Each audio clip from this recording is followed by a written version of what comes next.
주실 하나님 말씀 함께 나누겠습니다. 시편 119편 97절부터 105절까지 말씀입니다. 자, 우리 97절을 먼저 같이 봉독하고 말씀을 듣도록 하겠습니다. 내가 주의 법을 어찌 그리 사랑하는지요. 내가 그것을 종일 작은 소리로 읊조리나이다. 아멘. 오늘 우리는 119편, 시편 119편 말씀을 우리가 함께 묵상하고 은혜를 나눌 건데요.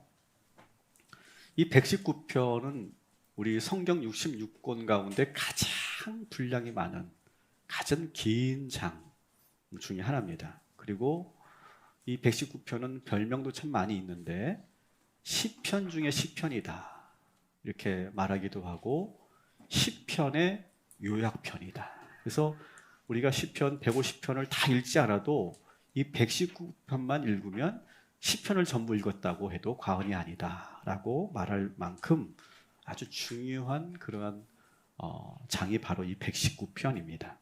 자, 한번 성경을 펼쳐보실까요? 119편을 실제로 펼치실까요? 자, 119편을 이렇게 펼치시면 몇 절까지 있습니까? 176절까지 있죠. 여러분들 이 176절이 그냥 176절이 그냥 우연히 만들어진 것이 아닙니다. 이 시는 우리 국어 시간에 배웠죠. 정형시 그런 거 아주 정형화된 아주 그 시의 정형화된 그런 시를 보여주는 그런 예인데요. 왜 176절이냐 하면 이 119편은요. 히브리 알파벳의 첫 자를 가지고 이 시가 구성되었기 때문에 그렇습니다. 여러분 히브리어 알파벳 여러분 보신 적 없으시죠? 이렇게 되어 있습니다. 이상한 꾸불통꾸불통한 문자인데요. 22개의 알파벳으로 되어 있어요. 22개. 자, 22개의 알파벳으로 첫 번째 연은 알레프, 베트, 기멜 이런 식으로 해서 시가 구성이 된다라고 하는 거예요. 한번 우리 성경을 볼까요? 자, 119편 1절부터 8절까지 그러니까 한 연이죠. 한 연. 한 연이고 자, 9절부터 16절까지가 또 두 번째 연으로 되어 있습니다. 그 사이에는 어떤 표시가 되어 있죠? 동그란 모양의 공 모양이 표시가 되어 있죠. 그것이 한 연을 말하는 건데 이 시는 똑같이 8절 시로 말하니까 8행으로 이렇게 구성이 되어 있어요. 그래서 22개의 이 알파벳 곱하기 8 하니까 176절이 나오는 것이죠. 자, 한번 좀 예를 든다면 우리 119편 1절을 보시면 우리 한번 여러분 같이 읽어볼게요. 행이 완전하여 여호와의 법에 행하는 자는 복이 있으며 이 구절이 있습니다. 자, 여기서 복이라고 하는 단어, 복이 있으리라라고 하는 단어가 나오는데 히브리어는 이렇게 직역을 하면 번역이 됩니다. 복이 있을 것이다. 복이 있으리라. 이렇게 먼저 시작을 합니다. 그래서 이 복에 해당되는 알레프라고 하는 단어로 시작되는 복이라고 하는 단어가 첫 자에 나옵니다. 아세라라고 하는. 그런 아세레라고 하는 단어가 탁 나오면서 이제 시가 시작되는 거죠. 자, 9절부터 11, 16절이 두 번째 연이죠. 여기에는 어떤 단어가 들어간다고? 베트라고 하는 단어. 그래서 소위 이 2연은 베트연, 3연은 기멜연, 그리고 오늘 우리가 본문으로 삼고 있는 이곳은 13년에 해당되는데 이 13년은 맴이라고 하는 단어로 시작되는 그런 시로 구성되어 있다라고 하는 겁니다. 우리가 한글 성경에서는 그 맛을 느끼지 못하고 그 깊이를 우리가 알 수 없지만 히브리 성경을 보면 이러한 그 정형화된 아름다운 그 시의 모습을 우리가 경험할 수 있는 것이죠. 그리고 이 119편은요 토라를 노래하는 시입니다. 소위 토라시라고 불려지고요. 1편, 19편, 119편이 바로 이 토라시에 해당이 됩니다. 이 토라가 뭡니까? 모세 오경을 말하는 거죠. 다시 말하면 하나님의 말씀을 말하는 겁니다. 다윗이 이 하나님의 말씀을 얼마나 사랑했는지 그리고 그 말씀 생활을 어떻게 했는지 다윗이 그것을 보여주는 그런 시고요. 그리고 그렇게 말씀을 사랑하고 사모하는 자가 어떤 삶을 살게 되는지를 이야기해 주는 시가 바로 이 토라시 119편이다. 이렇게 말씀드릴 수 있습니다. 자, 이런 전제에서 우리 다시 한번 97절을 같이 읽겠습니다. 내가 주의 법을 어찌 그리 사랑하는지요. 내가 그것을 종일 작은 소리로 읊조리나이다. 아멘. 다윗이 뭐라고 말합니까? 따라합시다. 내가 주의 법을 너무 사랑합니다. 너무너무 사랑합니다. 그냥 내가 난 주의 말씀이 좋습니다가 아니에요. 사랑한다 이렇게 돼 있어요. 사랑한다. 여러분 사랑하면 무슨 일이 일어납니까?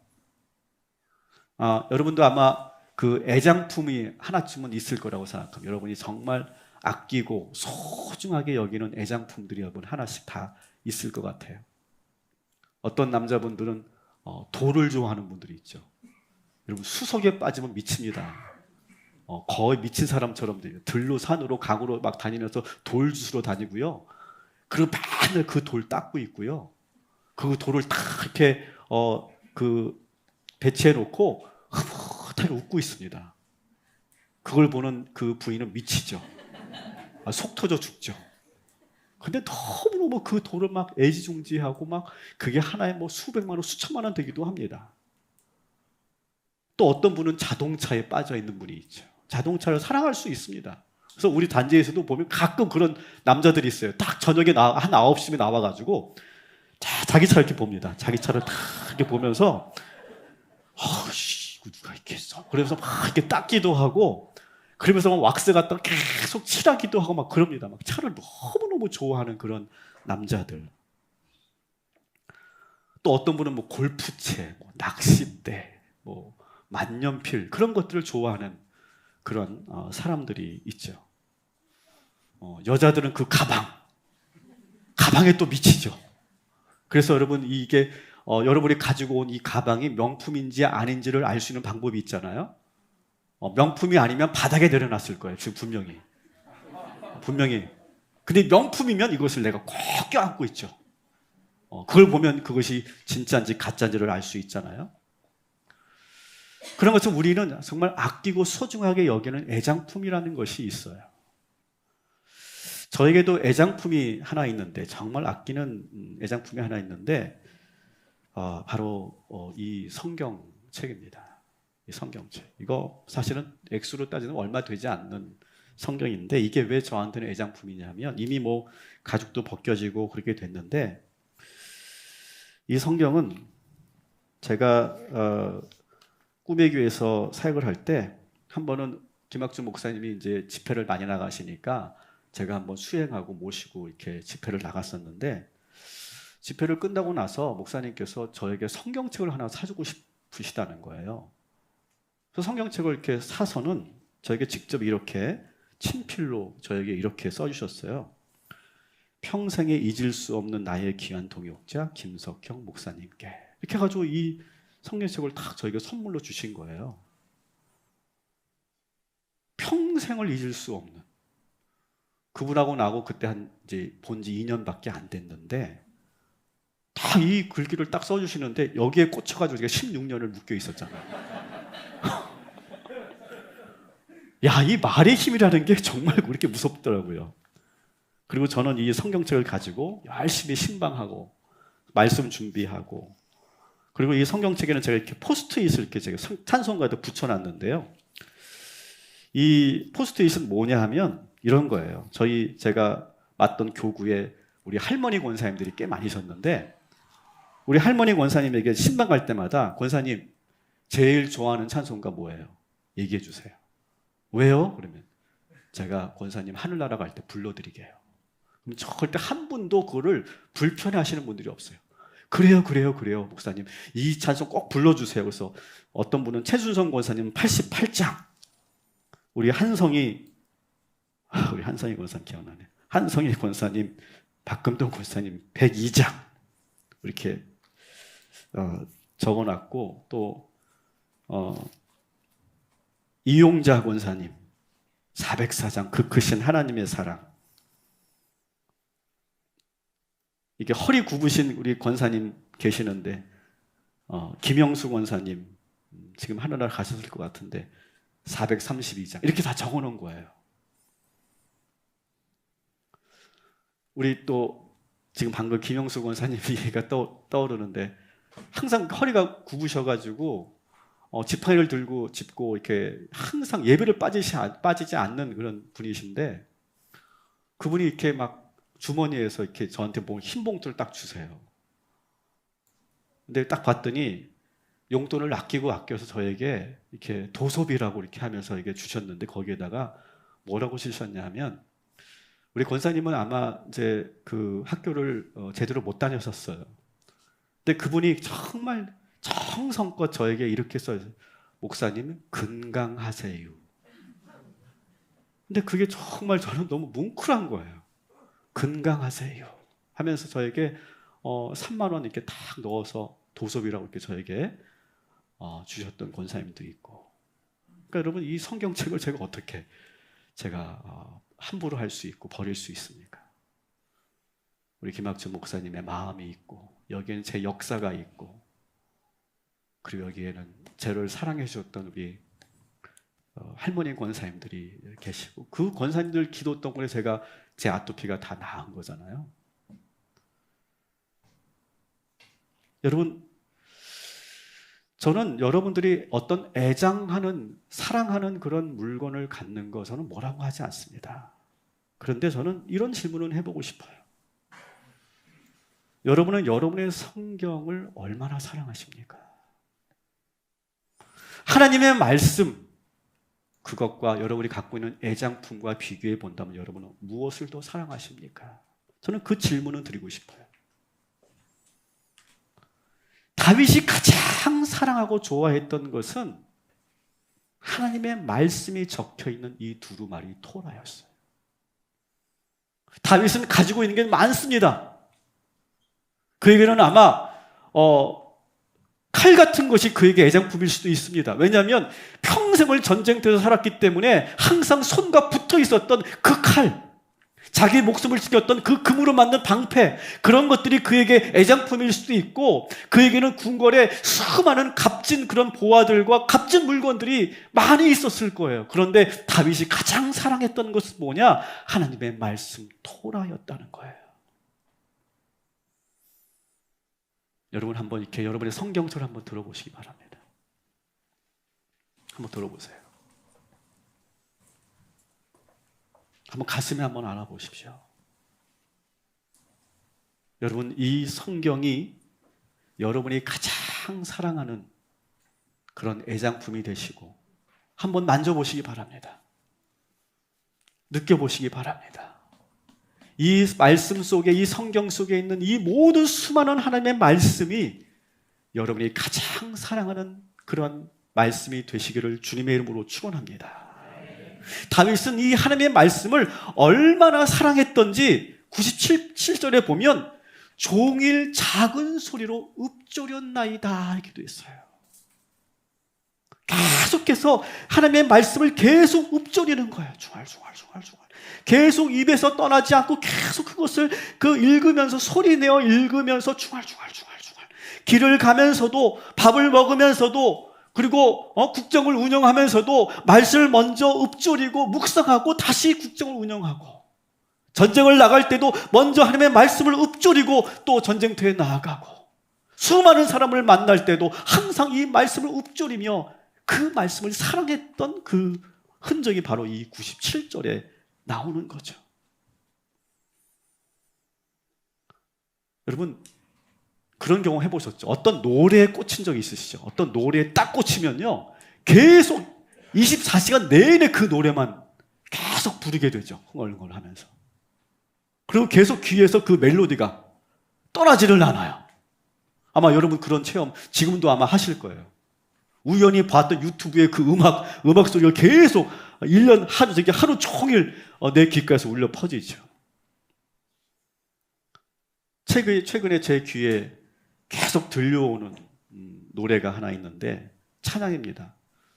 기도를 멈추지 마라. 이 찬양이에요. 그래서 제가 계속 연속 듣기로 계속 이 찬양을 제가 듣고 부르고 있습니다.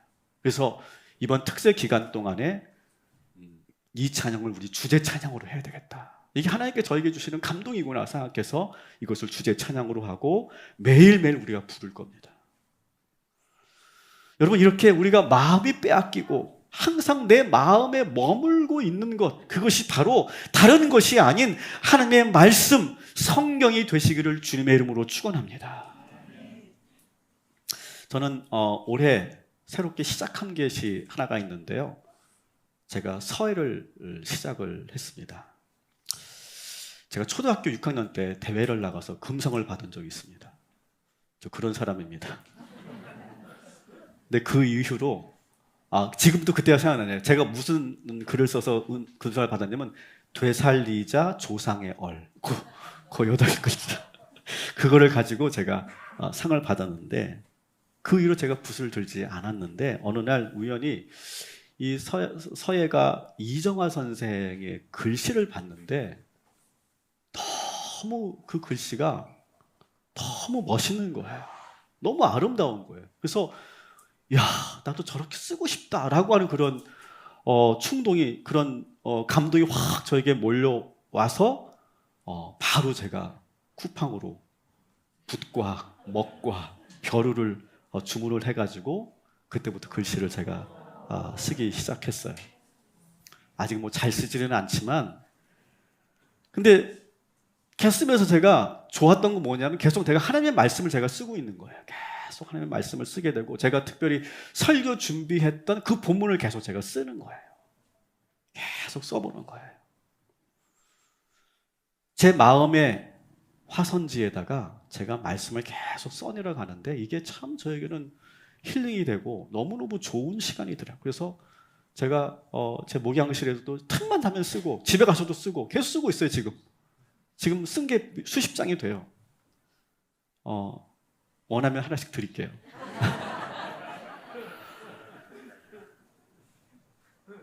자, 우리 103편이 바로 그런 거예요. 103편. 한번 같이 읽겠습니다. 주의 말씀의 맛이 내게 어찌 그리 단지요 내 입에 꿀보다 더 다니이다. 아멘.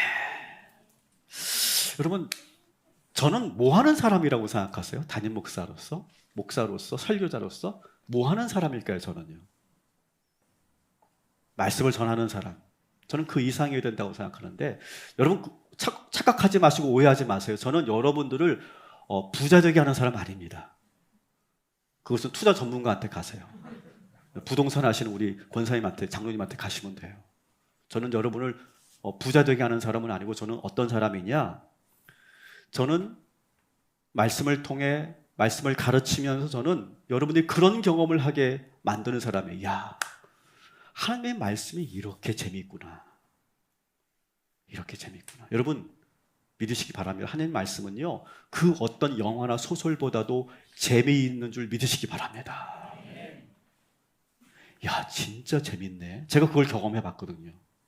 우리 감신대 왕대일 교수님의 구약 수업을 들으면서, 김덕준 교수님의 신약 수업을 들으면서, 야, 성경이, 내가 모태신앙인데 성경이 이렇게 재밌네. 여러분 아까도 보셨죠? 이 119편이 그냥 쓰여진 게 아니네. 정말 그 시인이 정말 아름다운 그런 예술 작품 하나 만들듯이 정말 그 시를 심혈을 기울여서 그 알파벳에 따라서 정확하게 쓰여진 그 시구절, 그 표현 하나하나, 그 단어 하나하나가 얼마나 깊은 의미가 있는지를 느끼게 해주는 일.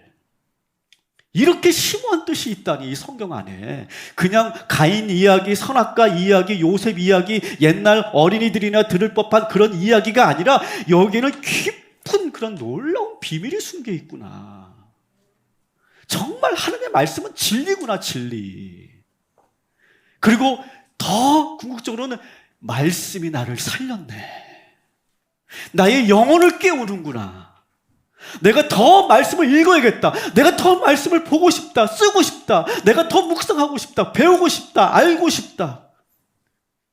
그러한 체험을 하도록 도와주는 사람이 저는 목사라고 생각해요. 사랑하는 성도 여러분, 하나님의 말씀을 정말로 사랑하게 되시기를 주님의 이름으로 축원합니다. 주의 말씀을 늘 읊조리고 여러분 입에서 떠나지 않게 하는 일. 여러분, 이 불교와 기독교의 차이 중에 하나가 있는데, 불교는요 뭐라고 얘기하냐면요, 불교는 불림문자라는 표현이 있습니다. 불림문자. 이게 뭐냐면, 불교에서는 뭐라고 말해요? 이 경전을 가지고 어떻게 생각하냐면, 우리가 도에 이르면 이 경전은 도에 이르기 위한 뗏목에 불과하다.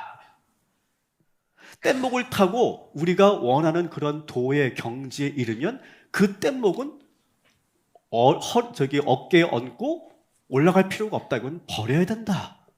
불림문자라고 하는 것을 이야기합니다. 근데 우리 기독교는 어떻게 합니까? 기독교는 그렇게 생각하지 않습니다.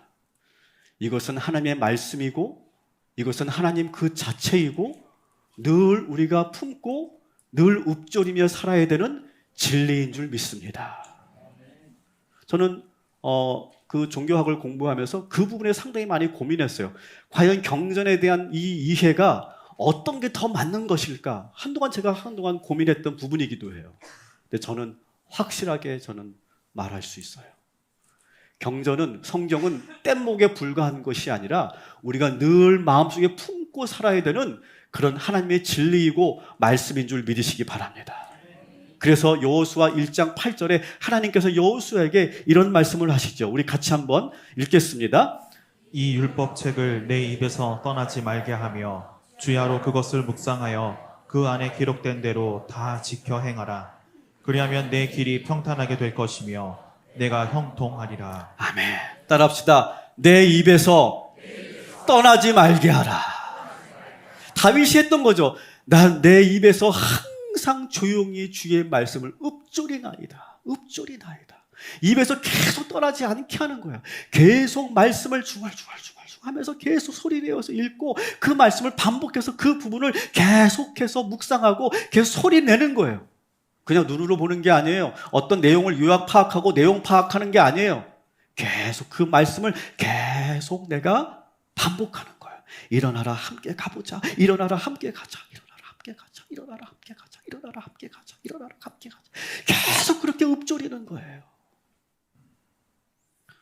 여러분, 왜 다윗이 이렇게까지 하게 됐을까요? 왜 이렇게까지 하나님의 말씀을 사랑하게 됐을까요?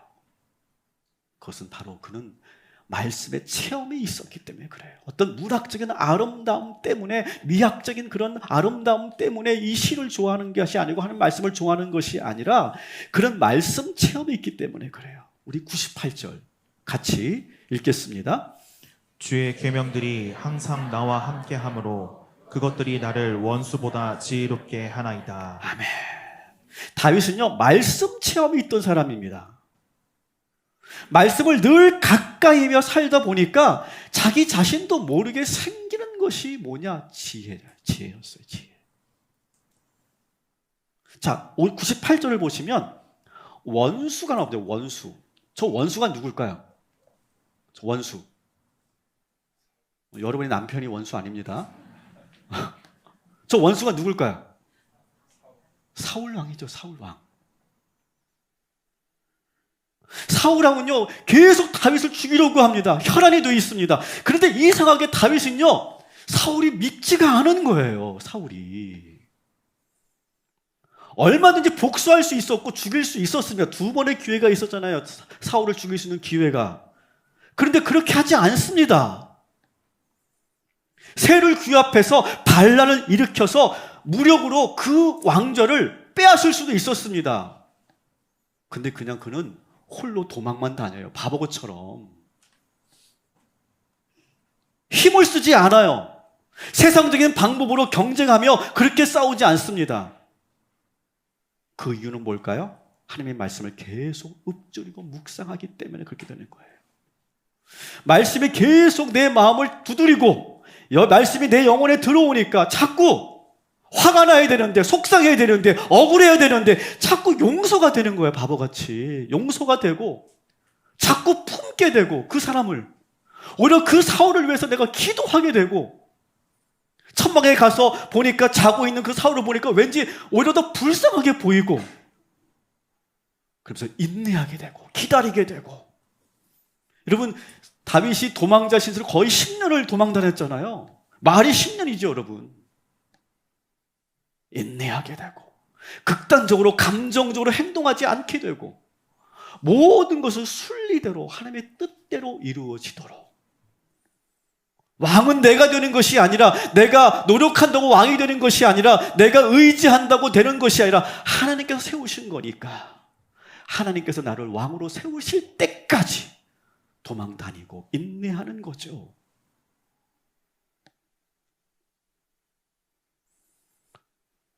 여러분, 자본주의 사회는요, 경쟁에 불가피한 사회입니다.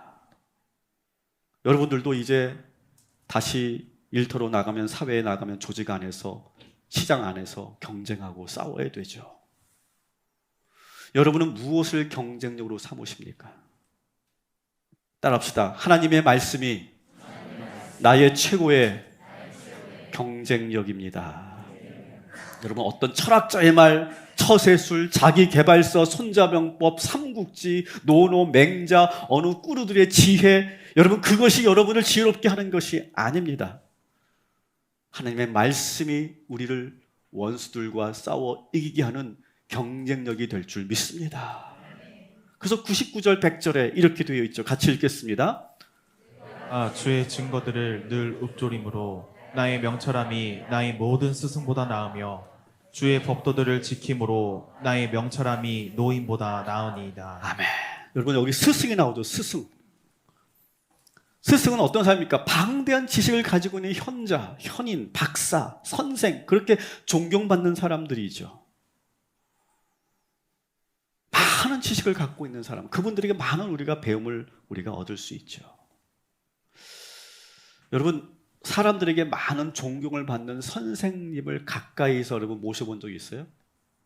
저는 있어요. 저는 아주 가까이서, 아주 측근해서 제가 정말 많은 그런 그 당시 학생들이 존경에 맞지 않는 그런 선생님이 한 분 계셨는데, 제가 그분을 가까이서 제가 모시면서 배웠던 그런 경험이 저한테 있어요. 참 그분에게 많은 것을 배웠습니다. 특히 이 인문학적인 시각을 갖게 하고 저에게 어떤 서양 철학의 흐름을 저에게 딱 정립시켜준 그런 아주 훌륭한 분이세요. 너무너무 행복했고 배울 것이 참 많았어요. 자, 근데 시간이 가면서 제가 깨달은 것이 하나 있었어요. 그게 뭐냐면, 불가군 불가원이구나. 제가 그것을 깨달았어요. 불가군 뭡니까? 너무 가깝게 하지 말아야 되겠구나. 그러나 너무 멀게도 하지 말아야 되겠구나. 그분이 가지고 있는 사상과 그분의 삶이 다르더라고요. 그분이 하시는 말씀과 성품이 다르더라고요. 근데 저는 그 선생님을 비난하기 위해, 비판하기 위해서 드리는 말씀이 절대로 아닌 걸 여러분 이해하시기 바랍니다. 그건 그 선생님의 문제가 아니라 우리 인간이 그런 거예요. 우리 사람이 그렇습니다. 그것이 어쩔 수 없는 것이라는 것을 제가 시간이 좀 더 흐른 뒤에야 제가 깨달았죠. 여러분, 스승이 주는 그런 지혜보다 하나님 말씀에서 나오는 그 지혜를 누리시기를 주님의 이름으로 축원합니다. 100절에 이렇게 나오죠. 노인. 이 노인은 어떤 노인일까요? 그냥 나이만 먹은 그런 노인이 아닙니다. 이 노인은 인생의 수많은 경험을 통해 풍부한 경험 속에서 배워 나오는 지혜를 가지고 있는 그런 어른이죠. 어른. 존경받는 어른이죠. 여러분, 지혜는 어떻게 만들어집니까? 지혜는요, 절대 책을 통해서 만들어지지 않습니다. 지식은 채워질지 모르겠지만 지혜는 어떻게 만들어지느냐? 경험을 통해서 만들어지는 거예요. 근데 그 경험은 실패의 경험, 시행착오, 잘한 경험, 여러 가지 경험 속에서 만들어지고 깨달아지는 것이 지혜예요, 지혜. 그러니까 경험과 지혜는 뗄 수 없는 관계인 거예요. 그래서 우리 어른들, 여기 우리 교회도 정말 존경받을 만한 그런 어른들이 많이 계시는데, 우리 장로님, 권사님, 연세 드신 우리 어르신들이 많이 계시는데, 저는 이분들의 그 경험은 함부로 우리가 판단할 수 없다고 생각해요. 자, 그런데 하나님의 말씀은 어떤 거냐? 그런 어른들의 경험을 초월하는 지혜라고 하는 거예요. 그래서 굳이 경험하지 않아도 우리가 이 하나님의 말씀만 제대로 우리가 볼 수 있다면 그 뼈아픈 경험을 하지 않고도, 실패의 경험, 시행착오의 경험을 하지 않고도 이 하나님의 말씀을 통해서 우리는 더 많은 지혜를 누릴 수 있다라고 하는 거죠. 여러분, 그런 기도하십시오. 우리 자녀들을 위해서. 하나님, 우리 아이가 기어코 경험하지 않고 끝내 그것을 경험하지 않고 겪지 않고 하나님의 말씀으로 살게 하여 주시옵소서. 저는 그게 참 축복의 기도라고 생각합니다. 근데 대부분의 많은 사람들은 끝내 그걸 경험하고 말죠. 끝내 그게 불인 줄 손을 대봐야 알게 되죠. 그러나 하나님의 말씀은 그렇게 경험하지 않고도 우리가 받을 수 있는 지혜가 무궁무진한 것이 하나님의 말씀이다. 이렇게 다윗이 노래하고 있는 것입니다. 다윗은 또 어떤 말씀 체험을 했느냐? 우리 101절부터 104절까지 같이 읽겠습니다. 내가 주의 말씀을 지키려고 발을 금하여 모든 악한 길로 가지 아니하였사오며 주께서 나를 가르치셨으므로 내가 주의 규례들에서 떠나지 아니하였나이다. 주의 법도들로 말미암아 내가 명철하게 되었으므로 모든 거짓 행위를 미워하나이다. 아멘.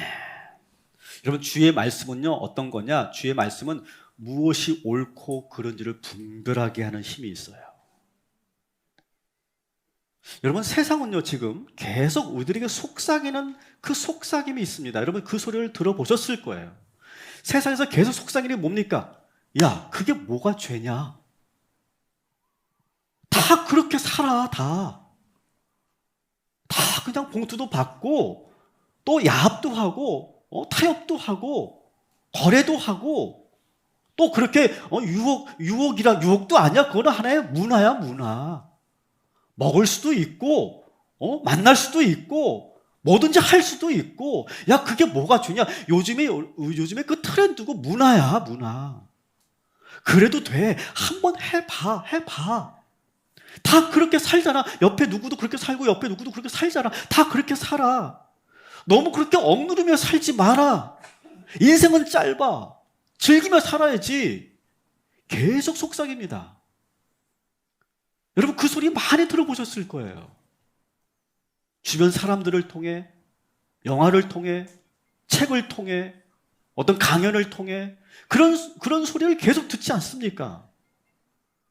여러분, 그런데 여러분, 이 말에 속아서 하나하나 넘어가기 시작하면요 다시는 돌아올 수 없더라고요. 여러분, 다윗은요 결코 용서받을 수 없는 큰 죄를 지은 사람이죠. 여러분도 아실 거예요. 부하의 아내가 탐이 나서 부하를 사주로 내몹니다. 그리고 부하가 죽게 만들고 그 부하의 부인을 자기가 자기 소유로 취합니다. 근데 다윗의 위대함은 뭐냐? 자신의 죄를 인정하고 회개했다는 거예요. 그리고 다시는 그런 반복된 죄를 짓지 않았다는 거예요. 여러분, 근데 세상은 뭐라고 말할 거예요? 아니, 왕이 여자 하나 자기 것으로 만드는 거, 그게 뭐가 죄야? 왕은 뭐든지 할 수 있는 지존이지. 그러니까 왕이지. 뭐가 죄야? 라고 이렇게 누군가가 속삭이고 말하면 거기에 그래, 내가 그럴 수 있지, 이렇게 합리화할 수 있는 거예요. 근데 여러분, 나단 선지자가 다윗에게 그 행위를 보고 일침을 가하잖아요. 비판하잖아요. 우리 사무엘하 12장 9절 10절 같이 읽겠습니다. 어찌하여 내가 여호와의 말씀을 업신여기고 나 보기에 악을 행하였느냐? 내가 칼로 햇사람 우리야를 치되 암몬 자손의 칼로 죽이고 그의 아내를 빼앗아 내 아내로 삼았도다. 이제 내가 나를 업신여기고 햇사람 우리야의 아내를 빼앗아 내 아내로 삼았은즉 칼이 내 집에서 영원토록 떠나지 아니하리라. 아멘. 여러분, 이 말을 듣고 지금 왕 앞에서 선지자가 손가락으로 탁 지금 하면서 지금 비판하고 있잖아요. 여러분이 다윗이라면 어떠시겠어요? 야, 아무리 선지자라도 이건 좀 너무한 거 아니야? 난 왕인데. 그런 마음 들지 않겠어요? 화가 날 수도 있고요. 변명할 수도 있습니다. 선지자님, 제 말 좀 들어보십시오. 이렇게 하면서 변명할 수도 있고, 이 사건을 은폐하기 위해서 지도서에도 모르게 이 나단을 암살할 수도 있고요. 그 자기가 갖고 있는 힘을 가지고 무슨 일이든 할 수 있는 그런 위치에 있었던 사람입니다. 그러나 다윗은요, 나단의 말을 듣고 하나님을 두려워하면서 무릎을 꿇었습니다. 이 부분이 다윗의 위대함이에요. 여러분, 우리도요, 다윗처럼 완벽할 수 없습니다. 우리도 여전히 죄의 유혹에 넘어질 수밖에 없는 연약한 죄인들이에요. 근데 여러분, 그렇게 죄를 짓는 순간, 그 순간 여러분 한번 여러분을 잘 한번 관찰해 보세요. 죄를 짓는 그 순간이 가장 위험한데 그 순간 우리는 뭘 하게 되냐면 합리화를 하게 돼요. 오늘 우리 이기영 권사님께서 기도하시는데 저분도 지난주 박변순 권사님이 똑같이 제 설교를 본 것 같아요. 기가 막히게 알고 있잖아요. 자꾸 우리는 합리화시킵니다. 계속 마귀가 괜찮아 그럴 수 있어, 누구나 그렇게 살아, 괜찮다니까 더해 이렇게 말합니다. 그래서 더 짜릿하고 강렬한 즐거움을 쫓아가게 되는 거예요. 그때 누가 뭐라고 해도 들리지 않습니다. 아버지가 말해도 들리지 않고, 부모가 말해도 들리지 않고, 배우자가 말해도 들리지 않습니다. 친구들이 뭐라고 들리지 않습니다. 더 강하게 화를 내면서 저항하면서 더 심한 일탈의 길로 가게 되는 거죠. 그런데 다윗은 하나님의 말씀을 붙잡고 살았기 때문에 자신의 죄를 다 깨달은 거예요. 그 순간에. 이 부분이 정말 위대함이라고요, 여러분. 곧바로 엎드려 눈물로 회개합니다. 이것이 말씀의 능력이죠. 따라합시다. 말씀은 우리를 멈추게 합니다. 다윗은 이 체험을 한 거예요. 지금 내가 죄인임을 깨닫는 거죠. 사랑하는 성도 여러분, 이렇게 조금씩 허용하면서 점점 대범해지는 여러분의 모습을 하나님의 말씀을 비추어서 보시기 바랍니다. 야, 내가 지금 위험하구나. 정신 똑바로 차려야 되겠구나. 여러분, 하나님의 말씀을 붙잡으셔서 여러분의 마음을 붙잡으시고 죄의 유혹을 물리치시기를 주님의 이름으로 축원합니다. 그래서 다윗은 105절에 이렇게 얘기하는 겁니다. 따라합시다. 주의 말씀은 내 발의 등이요 내 길의 빛이니이다. 아멘. 2023년 날마다 주의 말씀이 여러분 입에서 떠나지 않고 늘 읊조리고 여러분 마음속에 새기며 살아가시기를 주님의 이름으로 축원합니다. 그러면 그 말씀에 여러분의 길을 비추실 것이고 절대로 잘못된 길로 가지 않도록 붙잡아 주시고 멈추게 하여 주실 줄 믿습니다.